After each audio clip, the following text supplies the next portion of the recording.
Hi, this is Mike from Mike's Unboxing Reviews and How To, and on today's video we're going to take a look at the Thermalright Frozen Warframe 360 Black.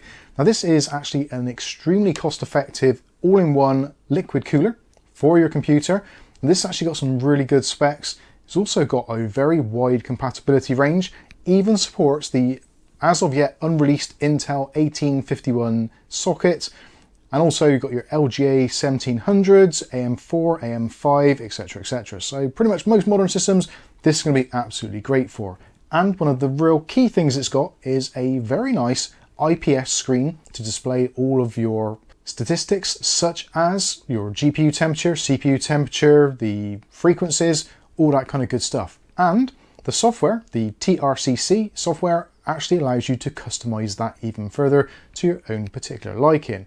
So it's really nice that they've actually thought about what the customer might want and given you that amount of flexibility, all in a very cost-effective package. Now at the moment, at the time of recording, which is towards the end of June 2024, this is available for somewhere in the region of about £70 on places such as Amazon and also places like AliExpress. Obviously you'll find it elsewhere, wherever they sell Thermalright products.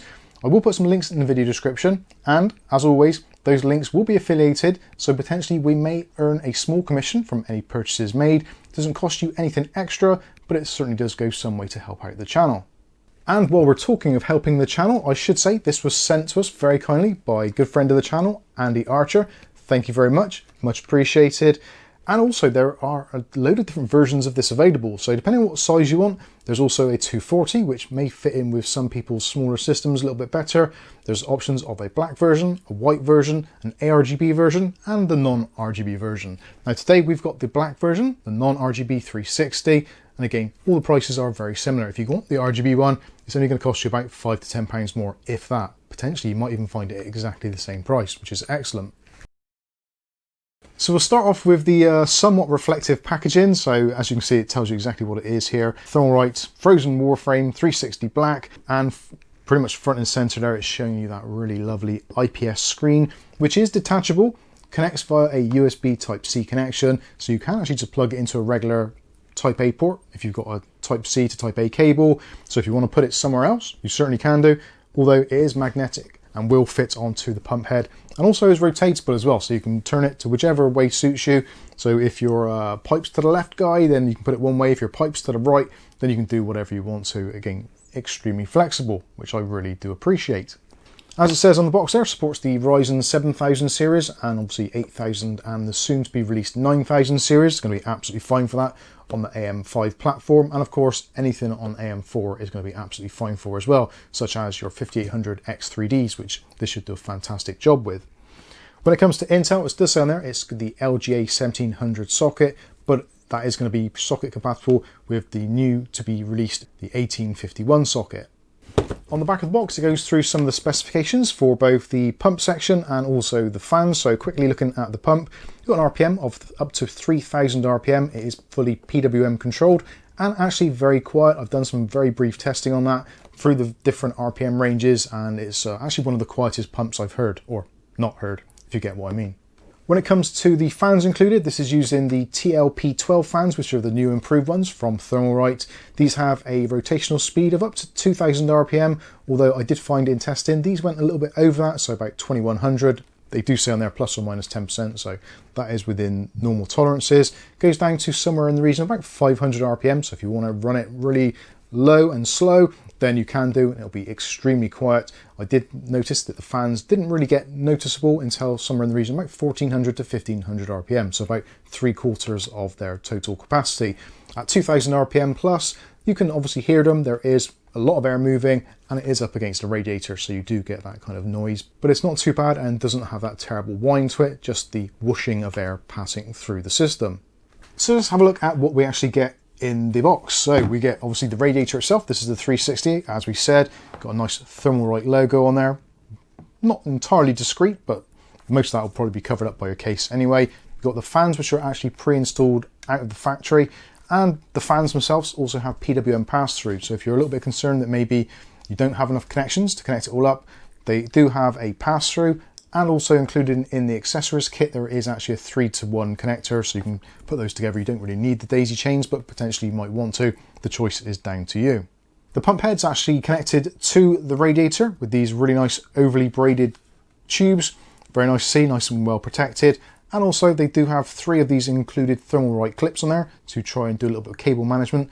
They do come off very easily, so if you don't want to use them, you can do for a slightly cleaner look.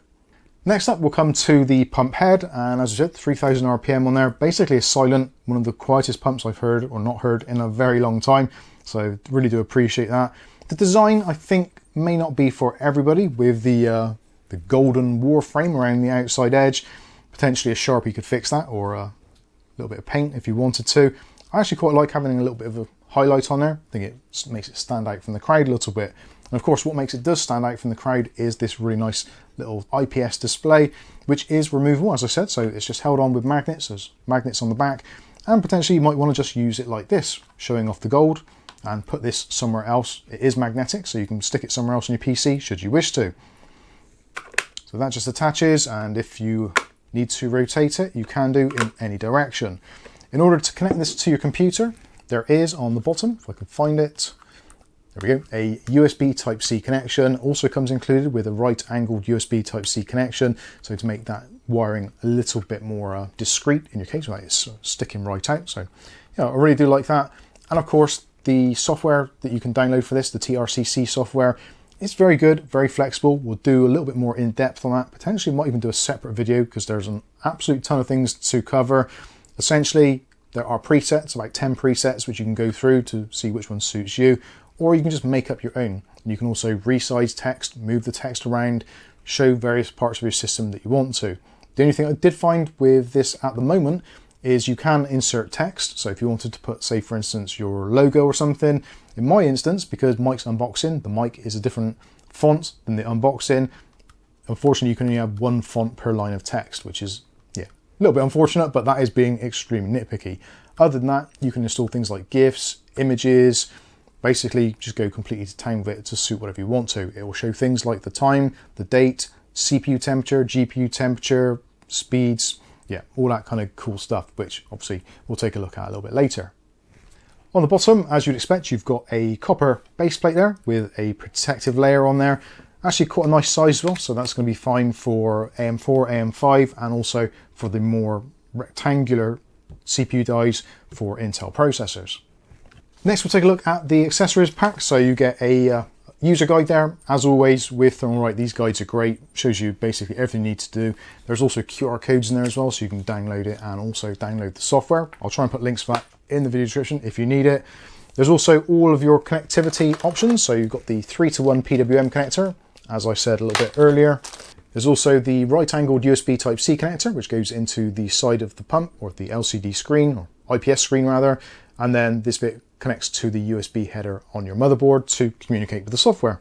Also, you've got your brackets, so AM4, AM5, Intel, etc. And also there is the Thermalright TF7 thermal paste, which is absolutely brilliant stuff. You have a Intel backplate, so with Intel motherboards, they don't have a backplate as such, and to strengthen the whole system, they come with this one, which is actually really nice, made of metal as well, so nice and strong, and comes pre-installed with the pillars in there. And if you want to change it for a different type of socket, you can just slide these up or down depending on what you need. It's all clearly written on there, so no problems there. Also, there are some 3M strips or adhesive strips there to attach it to the back of the motherboard should you wish to aid with assembly. Now let's take a look at the screws and fittings. So for AM4 and AM5, so clearly marked up on the bag, AM4, so that is your mounting screws. You've then got the actual plastic spacers. Again, AMD is Team Red, so you get red ones, and for Intel, you get blue ones. So very easy to work that out. The only difference being slightly is if you go for LJ1200 for 10th gen processors, then there's black ones in there. Again, it's all clearly marked up, so you can't go too far wrong. If you're rocking a slightly obscure Intel platform, you've got the 20XX range there, so different screws for that. And the last bag is the screws for attaching the radiator to your case, and also some knurled thumb screws for attaching the pump head to the actual platform.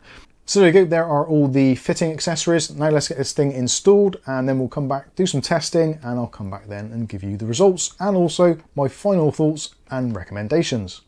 Okay, so let's start the installation of our frozen Warframe on this AM5 setup. So first of all, we're going to install the little pinky red standoffs. I've already removed the stock plastic retention module from the top and the bottom.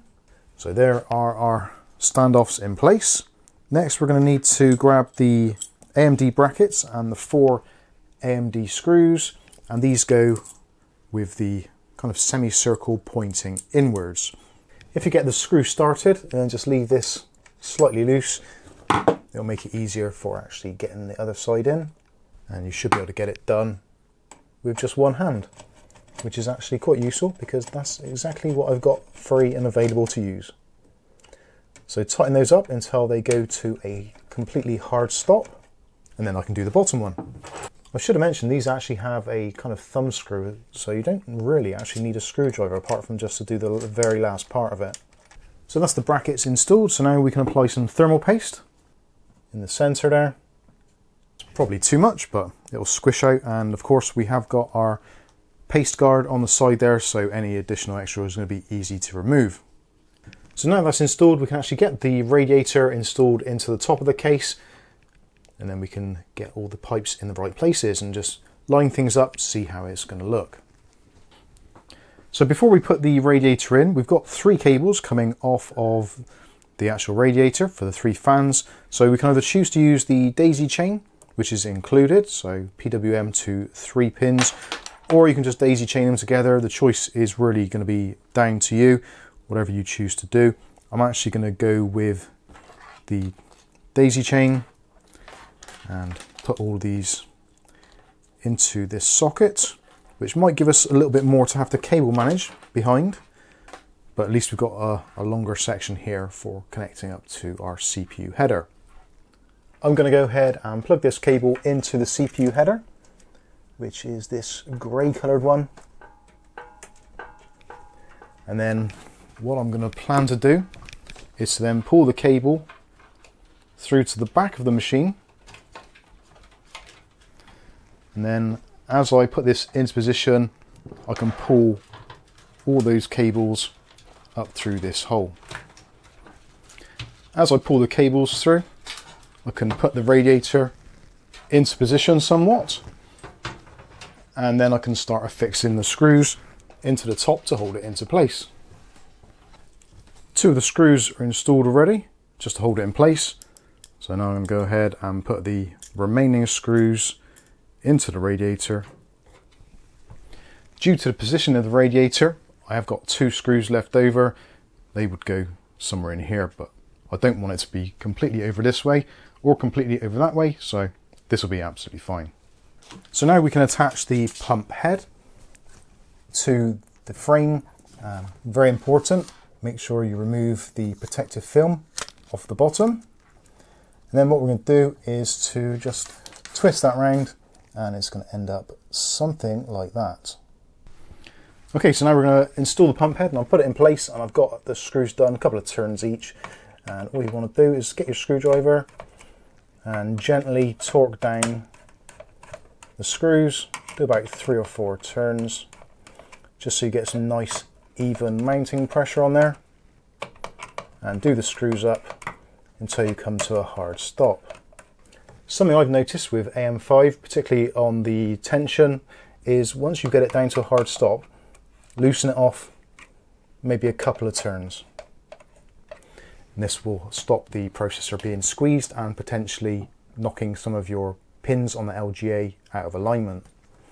Now what we need to do is to connect up the PWM pump header to the header on the motherboard, which is actually just out of shot there in this particular setup. It's just in behind there, so I'll try and squeeze that in. Fortunately, this particular case has some screws on the top, so you can actually remove the radiator in its entirety if you need to. So this is going to give us some good access to the pin at the top. And also we can pass the wire through for cable management. Next we need to install the USB Type-C cable. This section plugs into the bottom of the motherboard onto the USB 2.0 headers, and the right angle connector plugs into the side of the screen. So there's the USB connection plugged in. I'll put our cable down through the back there and open up the back flap of our case, and then I can pull through the additional cable in and then pass this back through the top of the case. So now we've got the USB cable routed through the top there, around the side, plugged into there, and we've got our Thermalright screen in place. And if we need to remove it, it is magnetic, so we can just take it off. But overall, that is it. Pretty nicely done. Cables are a great length, and that's going to fit in there nicely and also not obstruct the screen, which is very important. You can, of course, if you want to, put the radiator in around the other way round and try and manage the cables from the other side. The choice is down to the individual, but I think this is going to look pretty decent like this. So let's get it fired up and see what it looks like. Okay, so we're done and the testing has been completed and we have some final thoughts. Now this is a brilliant piece of kit. It genuinely is. And also the little screen on there, I just love it. It's a really nice thing. Very, very flexible. You can tweak it, change it, do things to it, put your own custom logos on, custom GIFs, etc., etc. An extremely flexible bit of kit. And there's a lot of other manufacturers out there which could learn a lesson or two. Unfortunately, there is somewhat of a downside. The software, the TRCC, or Thermalright Control Centre, is a little bit on the buggy side. And specifically for this type of screen, there does seem to be numerous reports out there on the interweb in general of people having issues with the USB cable. And it's not actually the USB cable, it's actually the protocol that they're using in the software to communicate with the device. So you get to a point where sometimes the display will just freeze. Other times it will stay on the Thermalright logo. Other times it will come up with some Chinese text saying USB error, which I used Google Translate to work out what it is. And it seems to be down to there's a thing called XLPRC USB device, which is like a kind of almost like a miniature USB storage device actually inside the unit itself, which I guess remembers what it's supposed to be doing and how it works, etc., etc. It seems to be something to do with the protocol which that uses. Generally, just unplugging it and plugging it back in will be fine. Alternatively, if you've got other software on the system for monitoring temperatures and wattages and all that kind of stuff, things like your hardware monitors, Hardware Info 64, maybe something in ASUS Aurora Crate, MSI Center, that sort of thing, potentially they can conflict because they're trying to send the same signals to different parts of the motherboard and also the software. So do bear that in mind. I actually had no problems at all on my MSI machine when I was doing some testing. Then I built it into this ASUS machine and yeah, it's all gone a little bit weird. So I'm not too sure why that is, but it does seem that it points in the direction of that USB device, which actually, if you go into your device manager, you'll see there's a new kind of virtual hard disk installed in the system, which is what that uses to communicate. So I wanted to get that out of the way because otherwise, except for that, this is great. And if it hadn't been for me testing it on this particular system, I may not have even found out. So I'm glad I tried it in a couple of different machines to start with. Performance-wise, it's been great. Now, the processor in here is a Ryzen 7 7700X, and I left it at completely stock with all the settings just let loose to do whatever it wants. So effectively, this thing is trying to hit 95 degrees Celsius all the damn time, even if you're just in a very small application. But I'm very pleased to say, even with that being the case, this running a Cinebench Loop R23, we managed to score just a smidgen under 20,000 points, which is pretty much bang on where it should be. It was going up to about 140, 142 watts, pretty much consistently all the way through, so no signs of thermal throttling. And also in terms of the actual speeds for the processor, we're looking around about 5200 megahertz. So yeah, that is pretty much bang on where this should be on that kind of load. So yeah, 93.5 degrees Celsius. So it actually stopped it from getting to 95 degrees, even though it is trying its damnedest to get there. So yeah, very impressive. And it did so very quietly indeed. At the moment, got the pump set around about 3/4 of the way. The fans in the radiator are set to around about 50%, and it's kind of basically silent. There's a few little noises in there, but essentially, for all intents and purposes, if you're using it normally, you're never going to notice it in a million years, which is why I've got the panels off and I'm sat right next to it with it on. And I'm glad I did, because it does look pretty nice. Now, the Warframe thing around the outside edge with that gold highlight on there, I thought it would stick out more than it does, but actually it doesn't seem to a great deal. I think it blends in quite nicely. And the screen itself, it's really hard to actually get it on camera to look as good as it looks to the human eye. Now, it is an IPS screen. I think I said earlier in the video it's like a 2.9 inch, but it's actually, I think it's 2.6. So yeah, it's a smidge smaller, but it's really good. I love it. And having those kind of displays with all of your system information on it is really good, rather than having to dive into hardware info or hardware monitor or whatever, spend maybe £100 on your Thermaltake case to get one of those little LEDs or LCD panels in there.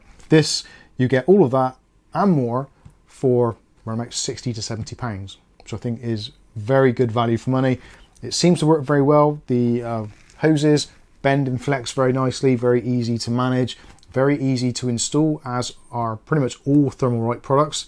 They really do a great job of being able to kind of install things very easily, and even if you're not entirely sure, it's all kind of color coded, bagged up with the labels on, etc. They do a really good job.